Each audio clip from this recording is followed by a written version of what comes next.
Welcome, welcome, welcome to the Sub Hub podcast. I'm Dani Moreno. And I'm EmKay Sullivan.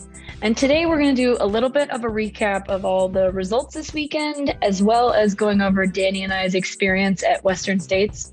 And we're going to catch up with Dani on her training and kind of give you guys a rundown of what our summer is going to look like once Dani and I start competing a little bit more. So, Dani, how are you feeling after Western States? Are you a little hungover? Yeah, I think my title and many people's titles from Strava was some version of that, right? Like Western States hungover, hangover. But yeah, I honestly am just stepping away from the experience with so much inspiration. And it felt a little bittersweet coming into the week because I wasn't going to be competing. But man, coming out of it, I'm so happy that I was there. How about yourself? Yeah, same. I mean, I think you and I are both in a cool position because we're both on teams that have athletes represented in the race. And so just to be there and be a part of their experiences and it's cool to watch, the Courtney DeWalters and Tom is on your team, but to be able to help out teammates that are getting not first is really cool and inspirational too. They're so tough. I do not want to do that. Yeah.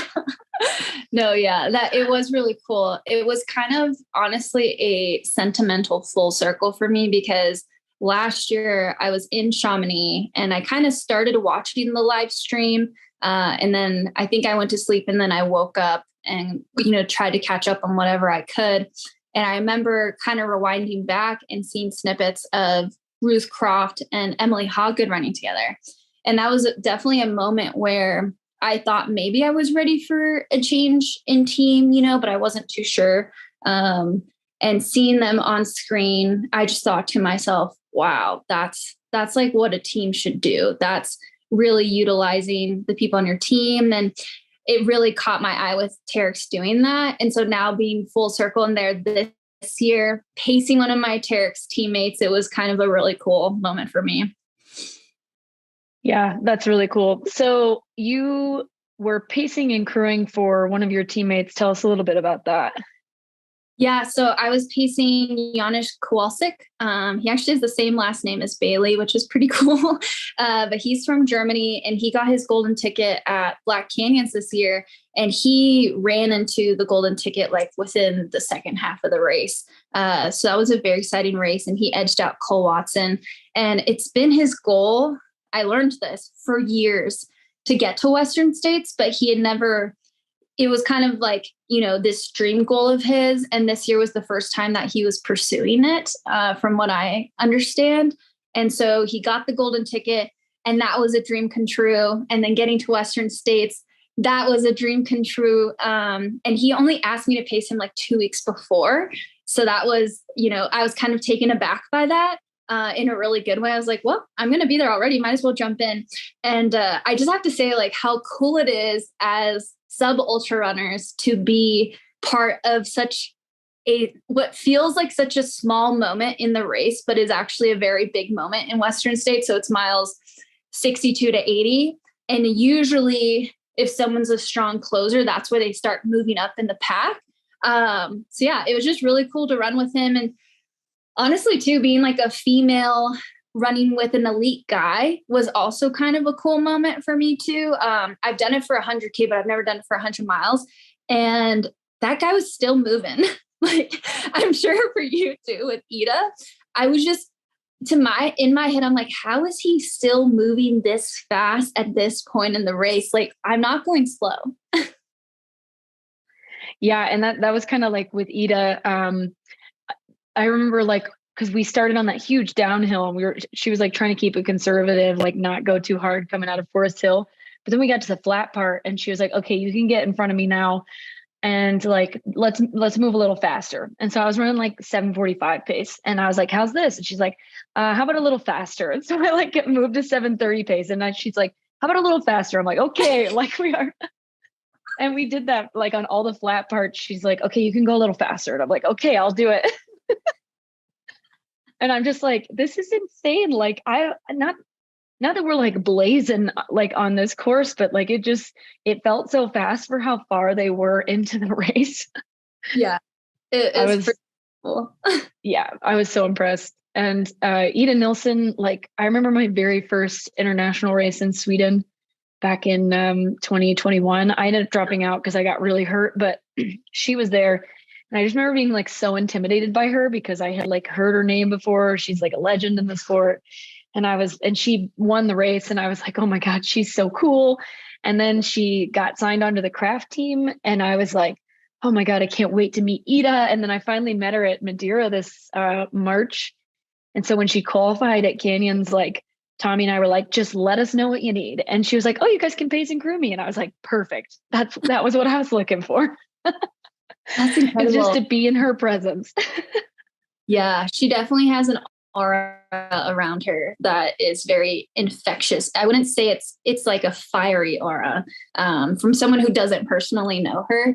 And yeah, to your point, she is such a legend in the sport. When I first was Googling trail running, her name was one that would come up along with Emily Forsberg. So that's pretty cool.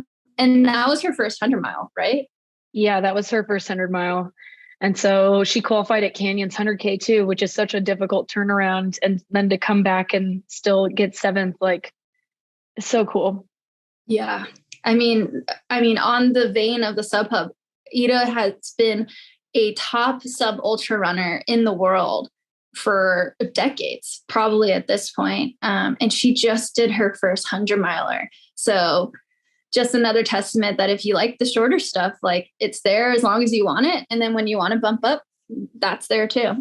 Yeah, she's 42 and like has been like, she still moves down to like marathon distance efforts and just like crushes people. So no rush getting into those 100-mile races, you know? Yeah, no rush at all. I do have to say one more thing about Terex that was pretty cool is that we ended up having four out of four get in the top 10. And anyone who knows the arena of top 10 at Western is incredible. It's like one of the toughest battles, I think, in our sport as far as like fighting for depth. I think there is prestige in top 10 in a lot of races like Golden Trail and UTMB, but there's something I think a little extra special at Western because for so long, that's your ticket back in. So you don't have to race back in through the entry. And so it's really cool to see those fights for top 10 and Ida get in the top 10. Ida was your only runner, right? In there? Arlen Glick was our other athlete. Yeah, he didn't have the day he wanted, but he still came away with like 14th, I think. And watching his family in the aid stations was insane. They're like a pit crew in a NASCAR race, man. They all have their job and they just like, I wish I had videoed that first like Robinson Flat aid station because I was just standing there like in awe at how efficient they were.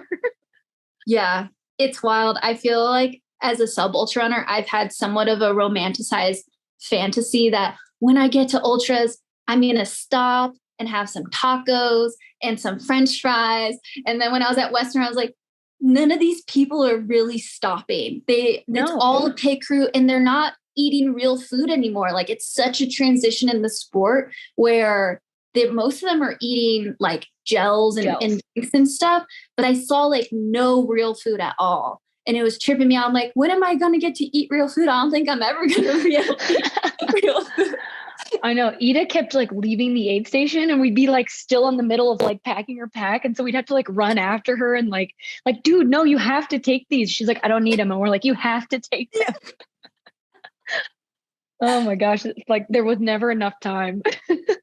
That's wild. What did you think of? So now Western States is part of UTMB, right? The UTMB series. And I see kind of our equivalent with the Golden Trail. It's not a complete one-to-one, but those are two very prominent series right now. What were some things that maybe stuck out to you with that? I mean, I felt that it was more competitive this year because of the addition of so many international athletes. Like in the past, it just hasn't been as deep as I think it could have been because it's mostly American athletes, but the addition of international athletes because of the two like UTMB races that were, or I guess there's three now, if you include UTMB races that became qualifiers, like I think it made it even more competitive than it's ever been. What about you? I would say so too. I think the overall depth of both races were, I think we already saw a little bit of that last year, but just that, you know, the depth is increasing. To me, I was actually surprised, maybe happily surprised that it still kind of had like that roots vibe to it. I wasn't sure because most of the new UTMB races have kind of like that Jumbotron finish, but the finish is still the Western States finish. And it still had that like local community vibes. Even the elite presentation, I was expecting it might have some more of that kind of pizzazz of pump up music and like getting people excited for it. Maybe personally, I might actually want a little bit more of that because I just found myself, it was really hard to hear what they were saying. So I kind of wanted more of that European-esque. But as far as like how the race was run and how it felt overall environment, I thought that was great. Yeah, it's definitely still Western States. Yeah. Cool. Well, I think we both had pretty good experiences, but I don't know about you, but like I said earlier, like I walked away being like, yeah, I'm still not interested in running that far. Yeah. I had like a little tickle in my soul when the race started. And then by the end of the day, maybe in a few more years. At the beginning, I was like, you know what? I might try and go for that, you know, this year. And then afterwards, no. But I will say both EmKay and I received really nice comments from people who stopped us at Western States. So huge thank you to anyone who said hi. And really glad you guys are enjoying the pod and the space that it occupies. So yeah, please always stop us whenever you see us, because we love hearing from you guys. Yeah, that was great. So you are about to head over to Europe for your first like big trail race of the season. You've done a couple of like shorter races, but this will be your first international race of the year. And so originally you were supposed to do Mont Blanc Marathon, but now you are doing Eiger. And so I'm curious what kind of made the switch happen there for you? Yeah, it was definitely a couple of things. One was kind of timing with Boston and my wedding and really wanting to give the space that I wanted to give my wedding. Training, I would say as a whole, took the backseat as it should during that time, or at least I believe during that time. And so with Mont Blanc, regardless, I was going to need a stone. If anyone doesn't know, even if you're on the podium last year, I don't necessarily agree with this. You still need to race one of the UTMB races to get back in. So for example, that's why Tom Evans did Snowdonia. And you might have seen a couple other people who either won or second or third do other races. And so I missed Canyons because it was so close to Boston. And I knew I was probably going to do Eiger because that's a team event for us. That's all to say, I was a little worried that if I went and raced Mont Blanc, I do this thing where I will try and pull every inch out of myself, no matter what that looks like. And even if the thought process was like, go and run this, like, but take an edge off, I don't think I was going to be able to do that in an atmosphere like that. And so I just thought, or talking with my coach, we believed that if I ran it, I might end up in a hole because I'd have to recover and then get back to Eiger. And again, Eiger might be like an edge off again, but that's two big races within about 3 weeks.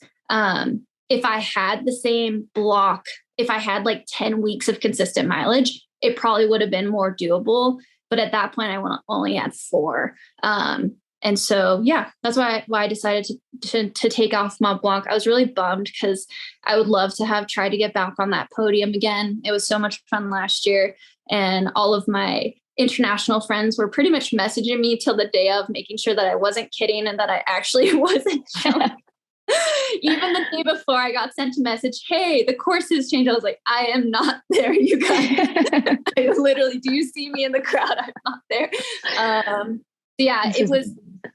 At first it was bittersweet when I was at Western States, but like I said, by the end of the week, I knew in my heart that 100% was the right choice, especially because OCC is the A goal. It has always been the A goal this year. And I don't even think I'm going to be able to do all of Golden Trail. So it's not like, not to be pessimistic and be like, what's the point of doing Mont Blanc if I'm not doing Golden Trail? But what's the point of doing a big effort that might make me tired if it's going to take away from OCC, is ultimately how it went. Yeah. And training races, I'm putting this in quotes, they're so difficult when you're in such a competitive environment. Canyon's 50K was supposed to be a training race for me, but the race was like fairly competitive. And like, I have a hard time like letting off the gas. It's like, you just want to compete, even though you're supposed to just like have a supported long run almost like, and Mont Blanc Marathon is definitely not one of those situations that you could walk into and just be like, it's fine. I'm just going to get like top 10 and be okay with it, especially after getting a podium last year. Yeah. No, 100%. That hits the hammer on the nail, because I was talking to Terry about that. And he's like, well, maybe we can turn it into a workout, but you need to be okay if you get like 8th, 9th, 11th, 15th. 12th. Yeah. And the more we talked about it, he's like, actually, I really don't think it's a good idea. And I respect the heck out of Terry. So I told him, I was like, please be straight up with me and tell me if I should do it or not. Cause I don't want to force a square peg into a round hole. And he's like, it's not a good idea. He's like, because for that reason, it's us as athletes. Sure, you'll get some physical benefits and stuff like that. But like our emotional health is just as important. And I probably would have been really bummed if yeah. And just the emotional like toll that it takes to run a race and like be in that environment, even if you're not like, even if you're running a workout, like you can't like tune it out. It's still emotionally draining to be there. No. And we only have so much of that. Exactly. Yeah. So yeah, I decided to do GoPro, which that was super fun for me. I did this race called Take the Bridge/Ridge. But that was more of a fun effort because I worked out the day before and it was kind of just like, hey, go have fun out there. If you want to do a couple pickups during the race, do that. So I did do that during 1 mile. I went sub 5. You got in trouble. Yeah. It was fine. But actually what was kind of interesting for both of those situations is I haven't trained through races in years. In both of those races, my mileage didn't dip.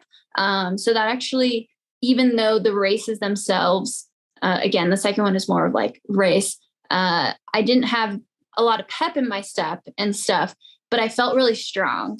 So coming out of those, I actually have, I think, more confidence than if I would have gone to Mont Blanc and gotten my heart beat up.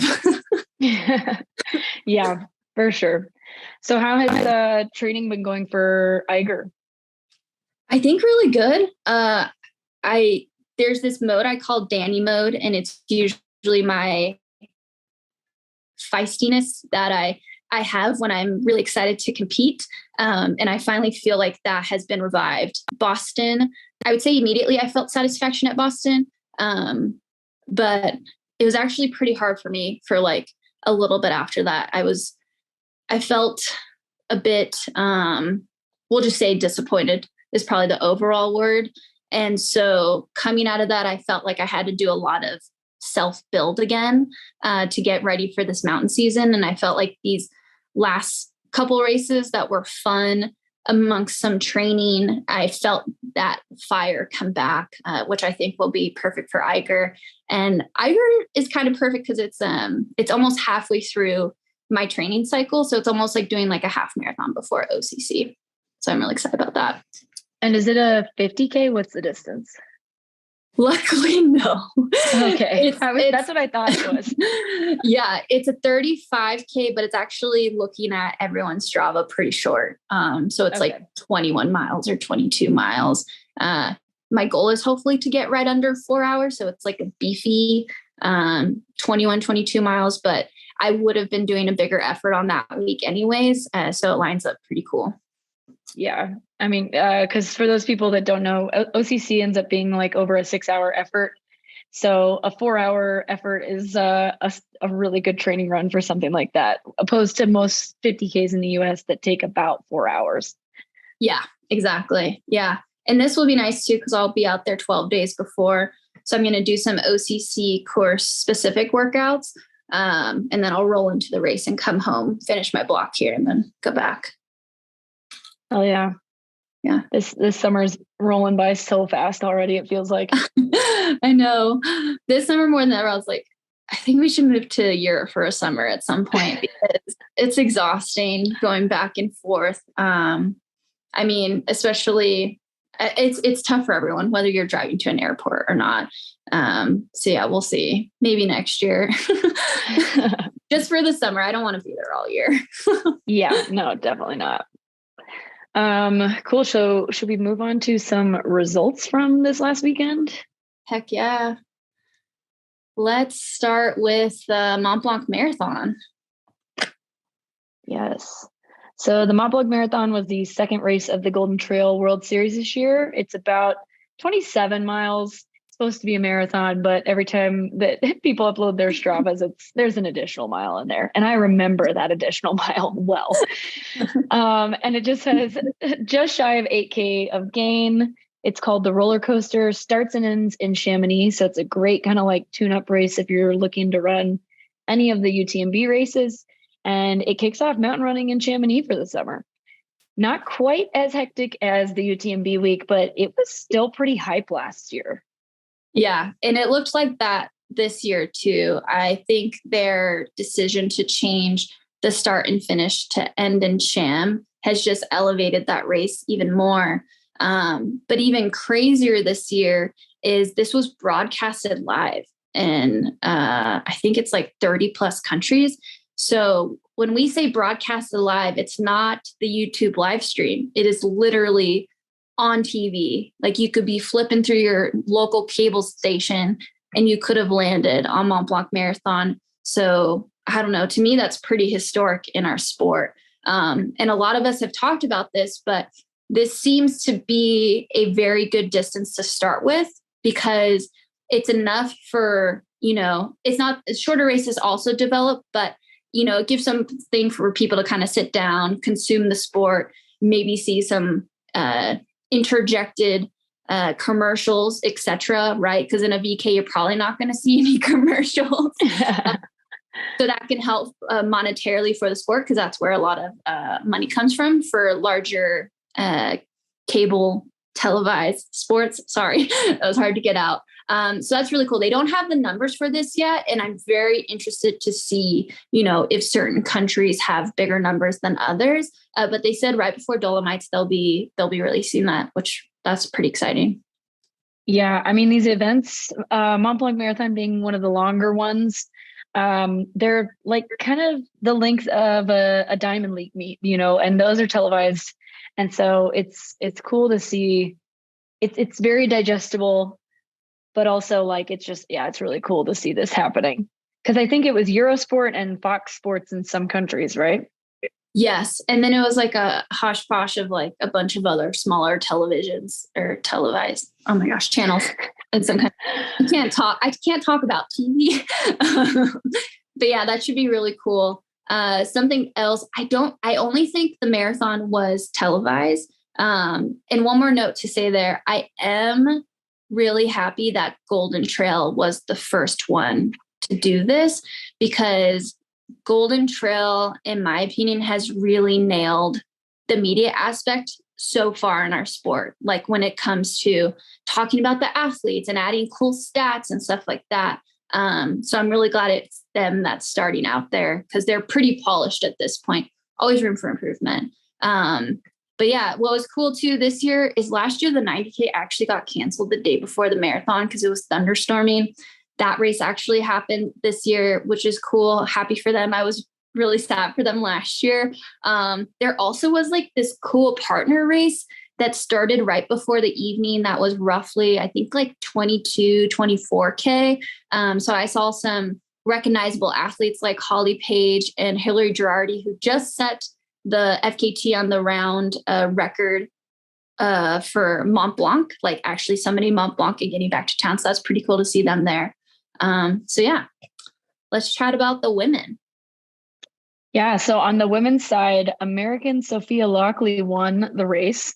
She won it by 11 minutes, which I think is a larger margin than Sarah won it by last year.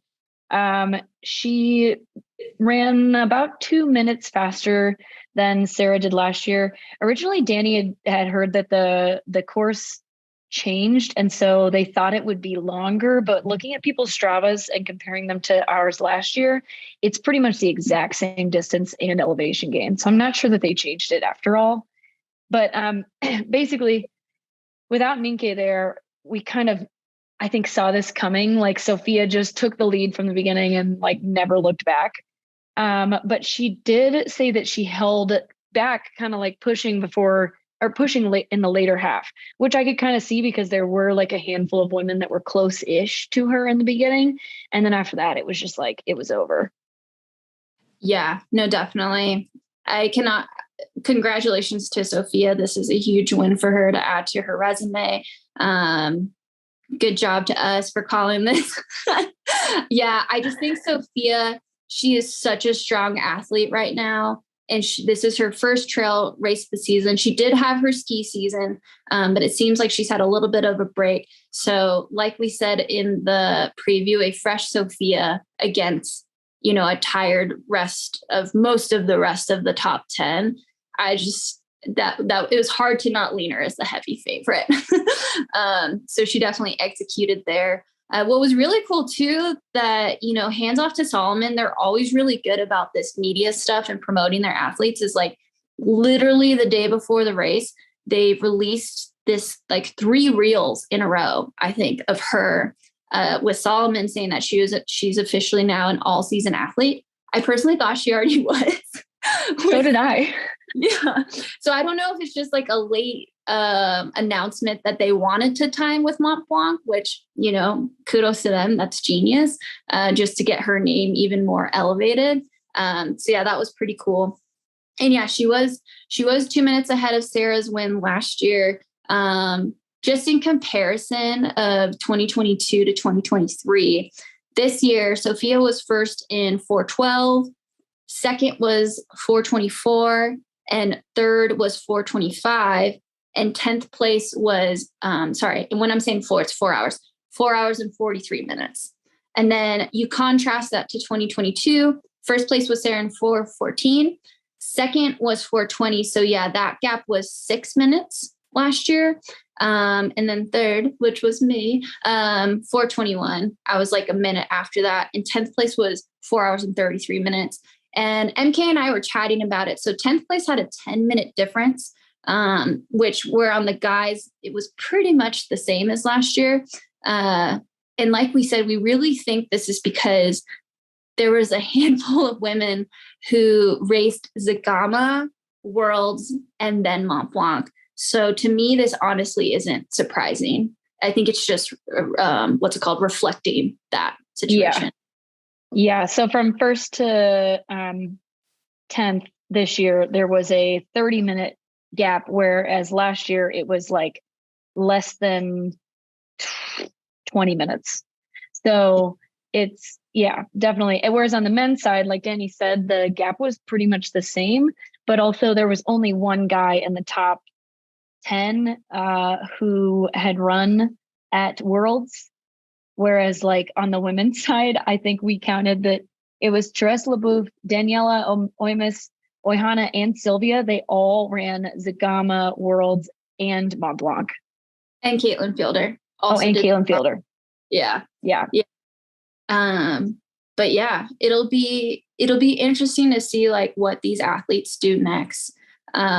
with their upcoming races. If they're just, all right, we're going to rest until Pikes Peak or Mammoth Trail Fest. I honestly don't see a lot of them coming to the US. That's a big trip for, a shorter race, but who knows? I could see them resting until Sierra Zanal, but it's clear that they're committed enough to Golden Trail at this point that they were willing to pull off this triple. So yeah, it'll be interesting. We do want to call out a couple things. Congrats to Tabor. She got 10th at Mont Blanc. That's her first longer race, and this is coming off a double at Broken Arrow.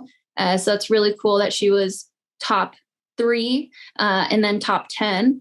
And then this is mind blowing to me, but this is a crazy impressive summer for someone who might not get the credit for this thus far. But Therese LeBoeuf from Switzerland, check this out.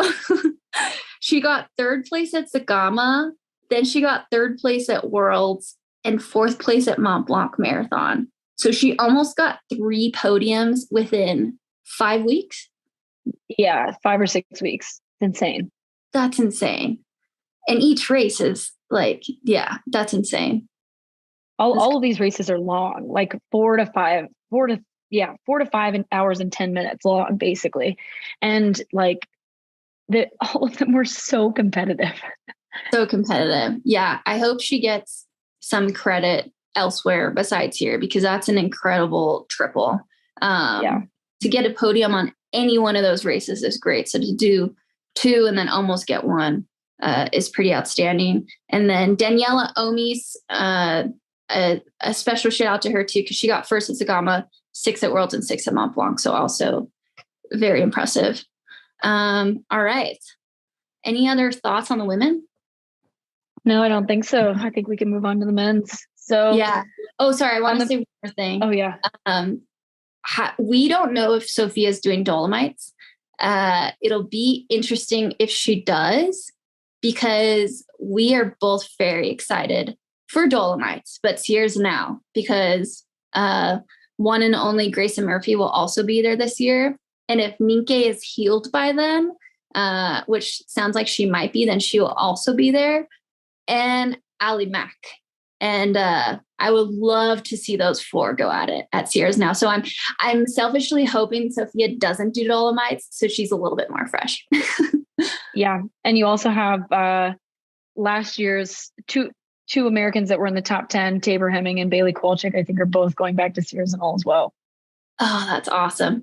And Flares Kasang, who she was in the top 3 and she was 2nd at the VCAN Worlds. And I'm sure there's other women. We'll dive into that else in another time. Yeah. But just a side thought. All right. You want to go over the men?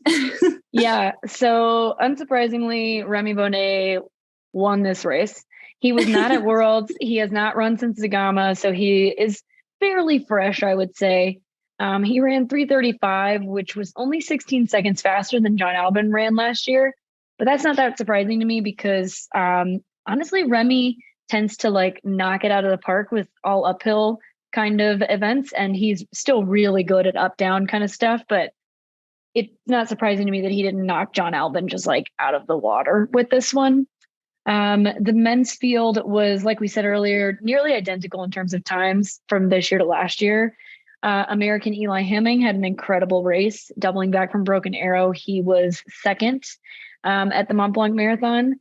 And I mean, that's a big result from him. I mean, he did really well in the Golden Trail final last year, but I would say this is probably his biggest finish thus far in regular season. Oh yeah, no, definitely. And especially because the times were almost near identical. I mean, 2nd place last year was 3:39 and Eli ran 3:40. And 3rd place last year, it was 3:40. That was a close race between Rui and Davide McGeaney. But yeah, I mean, huge props to Eli. I mean, that double, I've thought about that double for a couple of years. And personally, I've been really hesitant because I'm so not scared, but hesitant that I would recover fast enough. But he mentioned in our interview with him, he's used to that style of racing because I think of triathlons where it was pretty normal for him to race back to back. So yeah, I just hope he gets the love he deserves, because this is a huge race, or huge double in the sub ultra world. Yeah. And then honestly, the performance that I think I'm most impressed by is Petter Engdahl. He got third place, right? Yeah. And he had a really bad day at Worlds, I would say. Like, I think he got 14th behind Garrett Corcoran. And like, I expected him to be in podium contention. And then on Strava, he was on his feet for like 24 hours the week after Worlds. Like, he did like 130 or 140 miles. A lot of it was obviously really slow moving, but still, like, to like run this really hard race at Worlds, do this massive week on your feet, and then come back and get third at Mont Blanc is like, I was impressed. Yeah, I would say so too. And I think what's happening, and maybe you've experienced this too, I would say I'm kind of experiencing this right now. I'm not comparing myself to Petter Engdahl, but the sensation that you get that when you're training, when you first start a big training block, the ability to, do sharp, fast stuff and recover still within the big volume load, it could sometimes be a little tough in the beginning. But I think he's at a point now, because he's training for UTMB, where his body's just getting stronger and stronger, so he can pull off these faster efforts while keeping his training load high. So yeah, I mean, this is kind of Killian-esque to me, like when Killian jumped in Sears and Al and got fourth or fifth last year, and everyone was like, how could he do that? And then weeks later, he won UTMB in the fastest time ever. So I think this is only solidifying that Petter will be someone to look at UTMB. Yeah, that'll be exciting. Yeah. So Mont Blanc Marathon, second race of the Golden Trail. Next up is Dolomites, which is a sky race in the Dolomites. And I'm really excited to see how that one goes. We have like some other athletes who haven't been competing in the Golden Trail yet showing up to this next race, because it's more of a sky race. So even if you're not a Golden Trail type athlete, like if you're a sky runner, it's up there on the must runs. So I think it'll be pretty spicy. I think so too. I've heard Marcela Vasanova, who we'll mention in just a second, and Karina Crisolo, who also we'll mention in a second, are both doing Dolomites. So those are examples of people that have been primarily on the sky running circuit this year that are going to cross over for this fun race. So I think it's a good kind of middle ground for athletes that are both.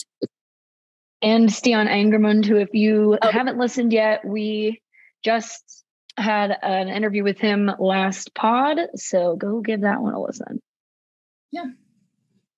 All right. Let's switch to, speaking of sky running, let's switch to sky running. So the Minotaur race just happened. It's in Canada, in the Canadian Rockies. And this race looks insanely dangerous, as does every sky race. But this is definitely very contrasted to the Madeira sky race, which was the last one that occurred right before this one. So Madeira is wet, stairs, jungly, etc. And Minotaur is dry, high altitude, scree, that sort of stuff. It's roughly 33.5 kilometers. And just to put into perspective, it's 33.5 kilometers, but the top runners are running 4.5 to 6 hours between the men and women. So it's a long go for. Yeah, it's I think it was just under 9,000 feet a gain, like 8,600 feet. So that means your climbs are like an average of like 25%, and they're insanely technical. Fun. So fun. On the men's side, Jackson Cole won in 4:21:04, and it was very close up front because Peter Frano 4:21:40. He was there 36 seconds roughly after Jackson. And third place was Jesse McAuley, and he came in 4:31:47. A couple others to shout out: Ryan Phoebus. He's based out of Colorado. He was fourth. He just recently won Pepe's Face Off at GoPro Mountain Games, and that guy is a hiking beast. I saw him and I was like, oh, bye. And he's a regular on the Cirque Series. He's gotten a couple podiums there. Ryan Atkins was 6th. He's a world champion OCR racer, kind of untouchable in the OCR section until of late. Really good at VKs too. Yeah, really good at VKs. And then Sage Canaday, a huge fan favorite for all the right reasons. He is an overly pleasant human in all the best ways possible, and he got 7th. So it was cool to see him out there mixing it up. That is cool. And then on the women's side, the winner was Marcela Vasanova in 5 hours and 1 minute. She's from the Czech Republic. If you follow the Golden Trail series, you probably know Marcela pretty well. She's pretty much always in the top 10 if she's racing, but she just came off of the 80K at Worlds. She finished in the top 5, but she led most of the race. Like up until I'd say probably the final quarter of the race, she was out in front by herself. So she did a lot of work on that day.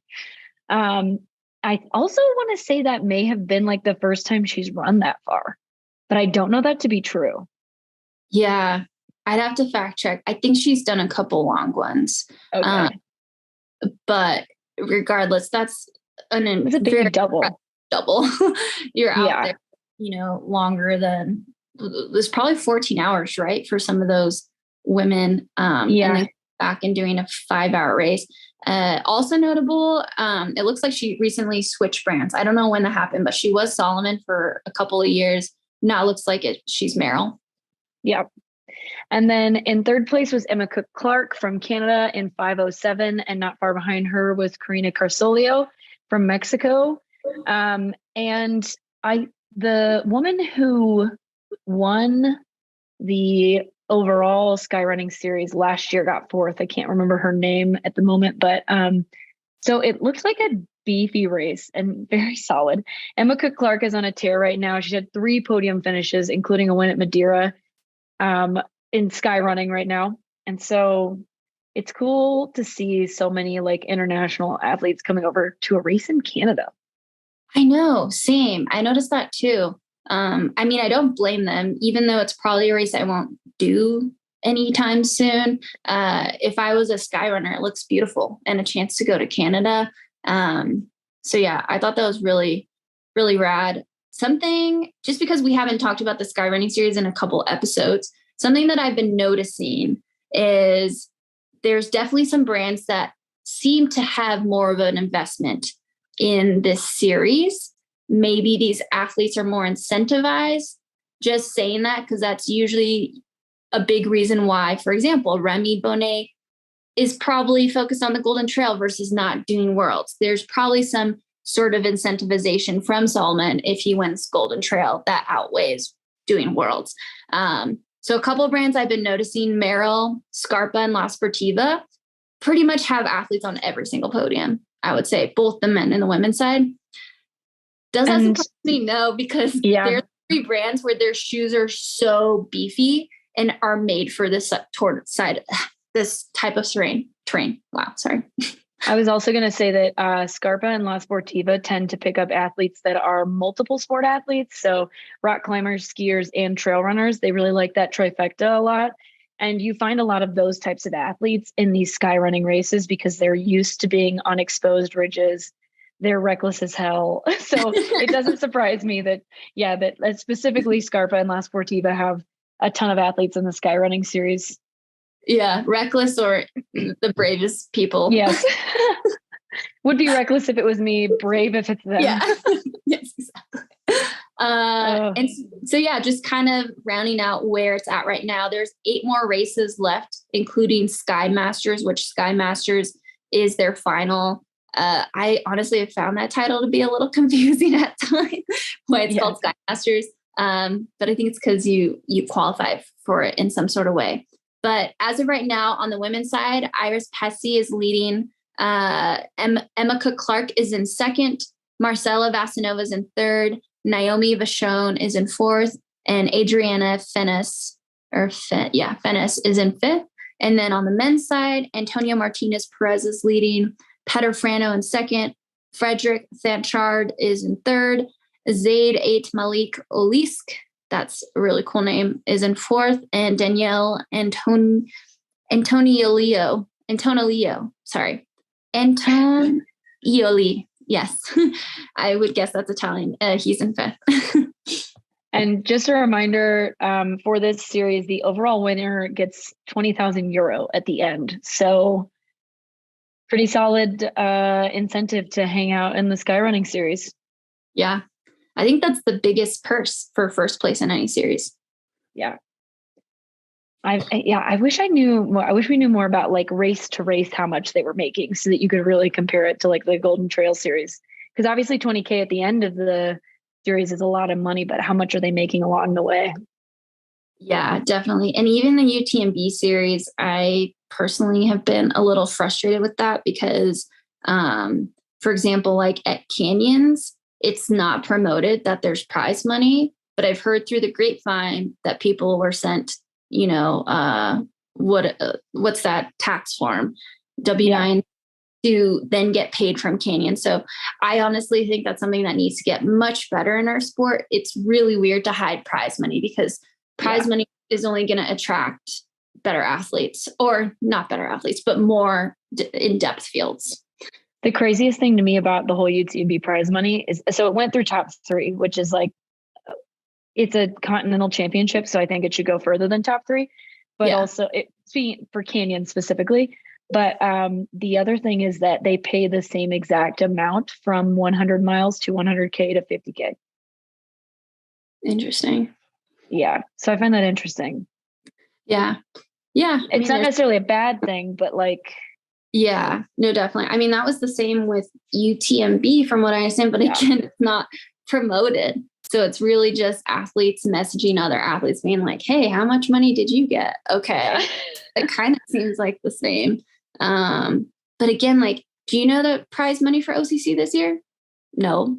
We got it in a PTRA like presentation, but that's the only reason I know it. Like there's no information about it if you look for it like on the website. Yeah. Unless I'm just don't know how to look, but I shouldn't have to know how to look. No. Yeah. It should be very straightforward. Yeah. Anyways, side tangent on prize money transparency. Lots of room to improve there. Okay. Last but not least, we have Lavaredo 50K. We wanted to include this because like the rest of the UTMB series, the top 3 get entry into OCC. On the women's side, there was only 3 minutes that separated the first 3. Is that correct? It has to be a little bit more than that, because first place got 5:38. And then second place. So Irene Fuertes from Spain, she finished in 5:38. Then we have Romana Lojokova from the Czech Republic was second in 5:41. And then Raluca Bertia from Romania ran 5:44 for third. 11 so 3 minutes between the first 2, and then 11 minutes for the first 6 women. Gotcha. Okay. Yeah. That's crazy. 6 minutes between the top 3 women. So yeah, that's an incredibly close race for that amount of time on feet. Yeah. And the men's race was pretty close to, the first 2 were close, and then everybody else was pretty far behind. Francesco Pupi, fan favorite from Italy. He won. He was recently 6th at the trail running championships, followed by Nadir Meguet from, I'm probably saying that wrong, from Italy. And Francesco beat Nadir by only like a little bit over a minute. They finished in 4:02 and 4:03, and Francesco broke the previous course record. And third place was Jean Marguerite Solé from Spain, who finished in 4:27. So they put a reasonable gap on the field. Like 24 minutes, 26 or 25 minutes is that's pretty big. Yeah, no, definitely. In this one, I actually know it's Jan Marguerite, but that's only because I've met him in person. Nice. In person. But yeah, we were chatting offline, and this men's field, I mean, is a very good men's field. Francesco, Nadir, and Jan, all regulars on the Golden Trail World Series. Are we biased and use it as a baseline? Yes, only because we know personally how competitive that series is. And I think the rest of the world is starting to realize how competitive that series is, but all regular top 10s in that. So to see them come here and be so close, at least first and second, doesn't surprise me. maybe Jan was just going for the OCC entry and had a comfortable third. And so took his foot off the pedal. Wouldn't surprise me. But yeah, this race looks really cool. I would love to do this race someday. It looks absolutely beautiful. Yeah. I mean, like all of the distances look so appealing, even though some of them are pretty far, but like Lavaredo 120K is like a iconic race in the sport. And so just to be a part of the weekend would be awesome. Yeah, no, definitely. Dang, well, that was a crazy weekend of running. Doesn't surprise us. Most everyone agrees that this is one of the craziest weekends for the sport in a really cool way. It's felt like that this entire month, though, when you include Worlds. And like we said, with Therese LeBoeuf's crazy triple, that's all been within like 6 weeks that we've had huge races happening. So yeah, EmKay, do you want to fill everyone in kind of on what we're thinking for the rest of the summer? Yeah, so Dani and I will both kind of be traveling around for races as well as like training. And so we kind of thought, for the sake of our own mental health and well-being, not that we don't love talking to each other, but setting up recording and stuff every week when we're traveling was pretty difficult.